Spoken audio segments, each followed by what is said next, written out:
ফৌজদারহাটে ১.৫ ঘন্টা চট্টগ্রাম ঢাকা মহাসড়ক অবরোধ করেছে ইসলামী ব্যাংকের চাকরিচ্যুত ও ওএসডি হওয়া কর্মকর্তারা।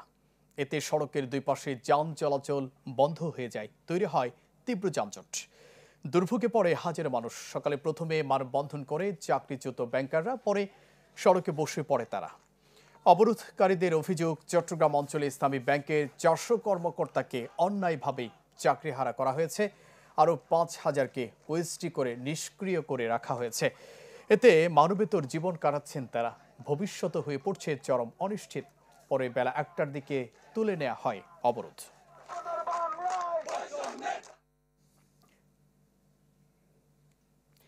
দর্শক, এ বিষয়ে আরও জানাতে ফৌজদারহাট থেকে যুক্ত হচ্ছেন সহকর্মী রনি দত্ত। রনি,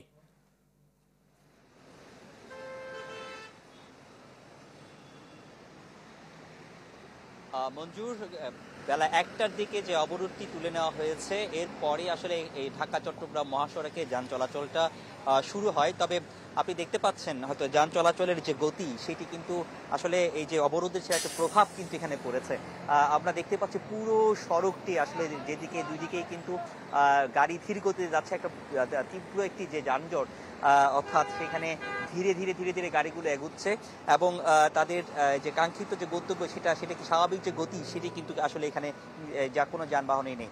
আসলে এই যে ১.৫ ঘন্টা ধরে যে সড়ক অবরোধ হয়ে পড়েছিল, এটা ঢাকা চট্টগ্রাম মহাসড়ক, এখানে একটি অত্যন্ত গুরুত্বপূর্ণ বাংলাদেশের জন্য এবং আমদানি রপ্তানি পণ্যের জন্য খুব গুরুত্বপূর্ণ একটি সড়ক। এখানে ৫ মিনিট যদিও কোনো একটা সড়ক বন্ধ থাকে, তাহলে ওইখানে শত শত গাড়ি কিন্তু এখানে আটকা পড়ে যায়। তো ঠিক একইভাবে আমরা সেই পরিস্থিতিটি এখন দেখছি।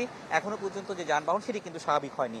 আর যারা অবরোধকারীরা, তারা কিন্তু এখানে তাদের সাথে কথা বলেছিলাম, তারা যেটি বলছেন, যারা ২৪ ঘন্টার একটি আলটিমেটাম আমাদেরকে আসলে দিয়েছেন, যেটি তারা আমাদেরকে জানিয়েছেন যে ২৪ ঘন্টার মধ্যে তাদের সাথে যদি কেউ কথা বলা না হয় বা এই সুরাহা যদি করা না হয়, এই সমস্যার সংকট যদি নিরসন করা না হয়, তাহলে তারা আরো কঠোর কর্মসূচি যাবে। কারণ তাদের যে ৫,৫০০ যে তাদের যে কর্মকর্তা কর্মচারী যে দুর্ভোগে পড়েছেন, তাদের পরিবার পরিজন সহ আরো প্রায় ২০ থেকে ৩০,০০০-এর মতো মানুষজন সেই এই কষ্টে থাকবেন। তো তাদেরকে নিয়ে তারা কিন্তু এই সড়কে চলে আসবেন বা এই ধরনের কঠোর কর্মসূচি তারা কিন্তু যাওয়ার জন্য ঘোষণা দিয়েছেন। এই কারণে তারা ২৪ ঘন্টার একটি আলটিমেটাম তারা দিয়েছেন সরকারের কাছে, প্রধান উপদেষ্টার কাছে। তারা আসলে সেটি বসতে চান এবং দাবি জানিয়েছেন দ্রুত তাদেরকে চাকরিতে পুনর্বহাল করা হয় এবং একই সাথে এই সমস্যার যে সংকট, সেই সংকটটা যেন নিরসন করা হয়। তো এই ছিল এখানকার সবশেষ অবস্থা। মঞ্জুর।